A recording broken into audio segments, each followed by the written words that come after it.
किसी गांव में शंकर नाम का एक कुर्मी किसान रहता था। सीधा सादा गरीब आदमी था। अपने काम से काम, न किसी के लेने में न किसी के देने में। छक्का पंजा न जानता था। छल प्रपंच की उसे छूत भी न लगी थी। ठगे जाने की चिंता न थी। ठग विद्या न जानता था। भोजन मिला खा लिया, न मिला चबेने पर काट दी। चबैना भी न मिला तो पानी पी लिया और राम का नाम लेकर सो रहा।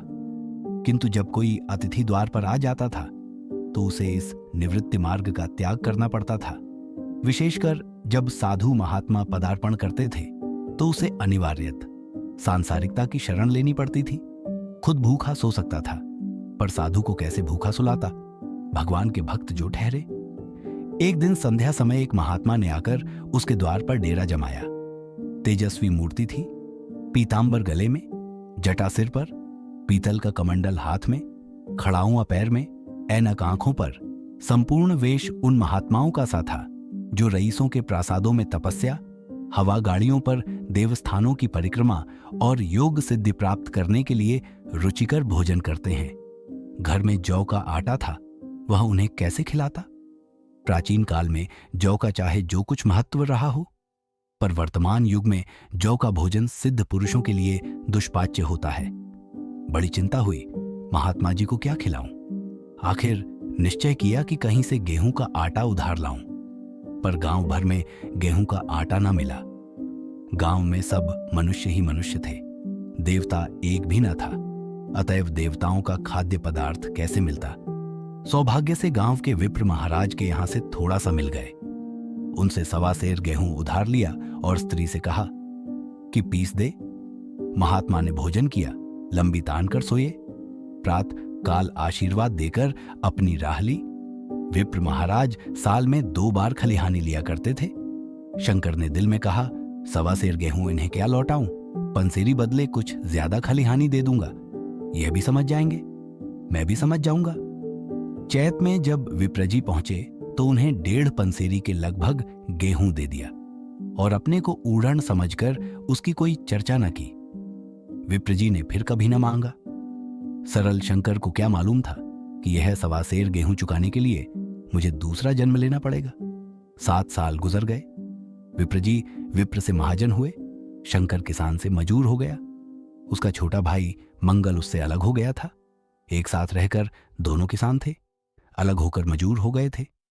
शंकर ने चाहा कि द्वेष की आग भड़कने न पाए, किंतु परिस्थिति ने उसे विवश कर दिया। जिस दिन अलग अलग चूल्हे जले, वह फूट फूट कर रोया। आज से भाई भाई शत्रु हो जाएंगे। एक रोएगा, दूसरा हंसेगा। एक के घर मातम होगा तो दूसरे के घर गुलगुले पकेंगे। प्रेम का बंधन, खून का बंधन, दूध का बंधन आज टूटा जाता है। उसने भगीरथ परिश्रम से कुल मर्यादा का वृक्ष लगाया था। उसे अपने रक्त से सींचा था। उसको जड़ से उखड़ता देखकर उसके हृदय के टुकड़े हुए जाते थे। 7 दिनों तक उसने दाने की सूरत तक न देखी। दिन भर जेठ की धूप में काम करता और रात को मुंह लपेटकर सो रहता। इस भीषण वेदना और दुस्सह कष्ट ने रक्त को जला दिया, मांस और मज्जा को घुला दिया। बीमार पड़ा तो महीनों खाट से न उठा। अब गुजर बसर कैसे हो। 5 बीघे के आधे रह गए, 1 बैल रह गया। खेती क्या खाक होती। अंत को यहां तक नौबत पहुंची कि खेती केवल मर्यादा रक्षा का साधन मात्र रह गई। जीविका का भार मजूरी पर आ पड़ा। 7 वर्ष बीत गए। एक दिन शंकर मजूरी करके लौटा तो राह में विप्रजी ने टोक कर कहा, शंकर, कल आकर के अपने बीज बैंक का हिसाब कर ले। तेरे यहां 5.5 मन गेहूं कब के बाकी पड़े हुए हैं और तू देने का नाम नहीं लेता। हजम करने का मन है क्या। शंकर ने चकित होकर कहा, मैंने तुमसे कब गेहूं लिए थे जो 5.5 मन हो गए। तुम भूलते हो, मेरे यहां किसी का छटाक भरना अनाज है, न 1 पैसा उधार। विप्र, इसी नियत का तो यह फल भोग रहे हो कि खाने को नहीं जुड़ता। यह कहकर विप्रजी ने उस 1.25 सेर गेहूंों का जिक्र किया जो आज के 7 वर्ष पहले शंकर को दिए थे। शंकर सुनकर अवाक रह गया। ईश्वर, मैंने इन्हें कितनी बार खलिहानी दी, इन्होंने मेरा कौन सा काम किया। जब पोथी पत्र देखने, साहित्य सगुन विचारने द्वार पर आते थे, कुछ न कुछ दक्षिणा ले ही जाते थे। इतना स्वार्थ। 1.25 सेर अनाज को अंडे की भांति सेकर आज यह पिशाच खड़ा कर दिया जो मुझे निगल जाएगा। इतने दिनों में एक बार भी कह देते तो मैं गेहूं तौल कर दे देता। क्या इसी नीयत से चुप साध बैठे रहे? बोला, महाराज, नाम लेकर तो मैंने उतना अनाज नहीं दिया, पर कई बार खलिहानों में सेर सेर 2-2 सेर दिया है। अब आप आज 5.5 मन मांगते हैं, मैं कहां से दूंगा? विप्र, लेखा जो बख्शीश 100 तुमने जो कुछ दिया होगा उसका कोई हिसाब नहीं। चाहे 1 की जगह 4 पसेरी दे दो। तुम्हारे नाम बही में 5.5 मन लिखा हुआ है, जिससे चाहे हिसाब लगवा लो। दे दो तो तुम्हारा नाम छेक दूं, नहीं तो और भी बढ़ता रहेगा। शंकर, पांडे, क्यों एक गरीब को सताते हो? मेरे खाने का ठिकाना नहीं। इतना गेहूं किसके घर से लाऊंगा? विप्र, जिसके घर से चाहे लाओ, मैं छटाक भर भी ना छोड़ूंगा। यहां ना दोगे, भगवान के घर तो दोगे। शंकर कांप उठा। हम पढ़े लिखे आदमी होते तो कह देते, अच्छी बात है, ईश्वर के घर ही देंगे। वहां की तौल यहां से कुछ बड़ी तो ना होगी। कम से कम इसका कोई प्रमाण हमारे पास नहीं, फिर उसकी क्या चिंता? किंतु शंकर इतना तार्किक, इतना व्यवहार चतुर न था। एक तो हार्ण, वह भी ब्राह्मण का बही में नाम रह गया तो सीधे नरक में जाऊंगा, इस ख्याल ही से उसे रोमांच हो गया। बोला, महाराज, तुम्हारा जितना होगा यहीं दूंगा। ईश्वर के यहां क्यों दूं? इस जन्म में तो ठोकर खा ही रहा हूं, उस जन्म के लिए क्यों कांटे बोऊं? मगर यह कोई न्याव नहीं है। तुमने राई का पर्वत बना दिया। ब्राह्मण हो के तुम्हें ऐसा नहीं करना चाहिए था। उसी घड़ी तगादा करके ले लिया होता तो आज मेरे सिर पर इतना बड़ा बोझ क्यों पड़ता? मैं तो दे दूंगा, लेकिन तुम्हें भगवान के यहां जवाब देना पड़ेगा। विप्र, वहां का डर तुम्हें होगा, मुझे क्यों होने लगा? वहां तो सब अपने ही भाई बंधु हैं। ऋषि मुनि सब तो ब्राह्मण ही हैं, देवता ब्राह्मण हैं। जो कुछ बने बिगड़ेगी संभाल लेंगे। तो कब देते हो? शंकर, मेरे पास रखा तो है नहीं, किसी से मांग जौच कर लाऊंगा तभी ना दूंगा। विप्र, मैं यह ना मानूंगा। 7 साल हो गए, अब एक दिन का भी मुलाहिजा ना करूंगा। गेहूं नहीं दे सकते तो दस्तावेज लिख दो। शंकर, मुझे तो देना है, चाहे गेहूं लो चाहे दस्तावेज लिखाओ। किस हिसाब से दाम रखोगे? विप्र, बाजार भाव 5 सेर का है, तुम्हें 5.25 सेर का काट दूंगा। शंकर, जब दे ही रहा हूं तो बाजार भाव काटूंगा, पांव भर छुड़ाकर क्यों दोषी बनूं? हिसाब लगाया तो गेहूं के दाम 60 हुए। 60 का दस्तावेज लिखा गया। 3 सैकड़े सूद, साल भर में न देने पर सूद की दर 2.5 रुपए सैकड़े। 8 आने का स्टैंप 4 आने। दस्तावेज की तहरीर शंकर को ऊपर से देनी पड़ी। गांव भर ने विप्रजी की निंदा की, लेकिन मुंह पर नहीं। महाजन से सभी का काम पड़ता है, उसके मुंह कौन आए? शंकर ने साल भर तक कठिन तपस्या की। मियाद के पहले रुपये अदा करने का उसने व्रत सा कर लिया। दोपहर को पहले भी चूल्हा न जलता था, चबैने पर बसर होती थी। अब वह भी बंद हुआ। केवल लड़के के लिए रात को रोटियां रख दी जाती। पैसे रोज का तंबाकू पी जाता था। यही एक व्यसन था जिसका वह कभी न त्याग कर सका था। अब वह व्यसन भी इस कठिन व्रत की भेंट हो गया। उसने चिलम पटक दी, हुक्का तोड़ दिया और तमाकू की हांडी चूर चूर कर डाली। कपड़े पहले भी त्याग की चरम सीमा तक पहुंच चुके थे, अब वह प्रकृति की न्यूनतम रेखाओं में आबद्ध हो गए। शिशिर की अस्थिबेधक शीत को उसने आग ताप कर काट दिया। इस संकल्प का फल आशा से बढ़कर निकला। साल के अंत में उसके पास 60 रुपये थे, जमा हो गए। उसने समझा पंडित जी को इतने रुपए दे दूंगा और कहूंगा, महाराज बाकी रुपए भी जल्द ही आपके सामने हाजिर करूंगा। 15 रुपए की तो और बात है, क्या पंडित जी इतना भी ना मानेंगे? उसने रुपये लिए और ले जाकर पंडित जी के चरण कमलों पर अर्पण कर दिए। पंडित जी ने विस्मित होकर पूछा, किसी से उधार लिए क्या? शंकर, नहीं महाराज, आपके असीस से अब की मजूरी अच्छी मिली। विप्र, लेकिन यह तो 60 रुपये ही हैं। शंकर, हाँ महाराज, इतने अभी ले लीजिए, बाकी मैं 2-3 महीने में दे दूंगा, मुझे उऋण कर दीजिए। विप्र, उऋण तो जब ही होगे जबकि मेरी कौड़ी कौड़ी चुका दोगे। जाकर मेरे 15 रुपये और लाओ।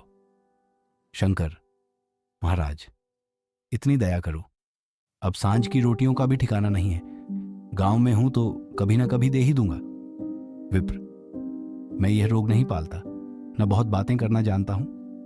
अगर मेरे पूरे रुपये न मिलेंगे तो आज से सैकड़े का ब्याज लगेगा। अपने रुपये चाहे अपने घर में रखो, चाहे मेरे यहां छोड़ जाओ। शंकर, अच्छा जितना लाया हूं उतना रख लीजिए, मैं जाता हूं, कहीं से 15 रुपये और लाने की फिक्र करता हूं। शंकर ने सारा गांव छान मारा, मगर किसी ने रुपये न दिए। इसलिए नहीं कि उसका विश्वास न था या किसी के पास रुपये न थे, बल्कि इसलिए कि पंडित जी के शिकार को छेड़ने की किसी की हिम्मत न थी। क्रिया के पश्चात प्रतिक्रिया नैसर्गिक नियम है। शंकर साल भर तक तपस्या करने पर भी जब आरण से मुक्त होने में सफल न हो सका तो उसका संयम निराशा के रूप में परिणत हो गया। उसने समझ लिया कि जब इतना कष्ट सहने पर भी साल भर में 60 रू से अधिक न जमा कर सका तो अब और कौन सा उपाय है जिसके द्वारा इसके दूने रुपये जमा हों। जब सिर पर आरण का बोझ ही लादना है तो क्या मन भर का और क्या सवा मन का। उसका उत्साह क्षीण हो गया, मेहनत से घृणा हो गई। आशा उत्साह की जननी है, आशा में तेज है, बल है, जीवन है। आशा ही संसार की संचालक शक्ति है। शंकर आशाहीन होकर उदासीन हो गया। वह जरूरतें जिनको उसने साल भर तक टाल रखा था अब द्वार पर खड़ी होने वाली भिखारिणी न थीं, बल्कि छाती पर सवार होने वाली पिशाचनियां थीं, जो अपनी भेंट लिए बिना जान नहीं छोड़ती। कपड़ों में चकत्तियों के लगने की भी एक सीमा होती है। अब शंकर को चिट्ठा मिलता तो वह रुपये जमा न करता। कभी कपड़े लाता, कभी खाने की कोई वस्तु। जहां पहले तमाकू ही पिया करता था वहां अब गांजे और चरस का चस्का भी लगा। उसे अब रुपये अदा करने की कोई चिंता न थी, मानो उसके ऊपर किसी का एक पैसा भी नहीं आता। पहले जूड़ी छड़ी होती थी, पर वह काम करने अवश्य जाता था। अब काम पर न जाने के लिए बहाना खोजा करता। इस भांति 3 वर्ष निकल गए। विप्रजी महाराज ने एक बार भी तकाजा न किया। वह चतुर शिकारी की भांति अचूक निशाना लगाना चाहते थे। पहले से शिकार को चौंकाना उनकी नीति के विरुद्ध था। एक दिन पंडित जी ने शंकर को बुलाकर हिसाब दिखाया। 60 रुपये जो जमा थे वह मिन्हा करने पर अब भी शंकर के जिम्मे 120 रुपये निकले। शंकर, इतने रुपये तो उसी जन्म में दूंगा, इस जन्म में नहीं हो सकते। विप्र, मैं इसी जन्म में लूंगा। मूल न सही, सूद तो देना ही पड़ेगा। शंकर, एक बैल है, वह ले लीजिए। और मेरे पास रखा क्या है? विप्र, मुझे बैल बधिया लेकर क्या करना है? मुझे देने को तुम्हारे पास बहुत कुछ है। शंकर, और क्या है महाराज?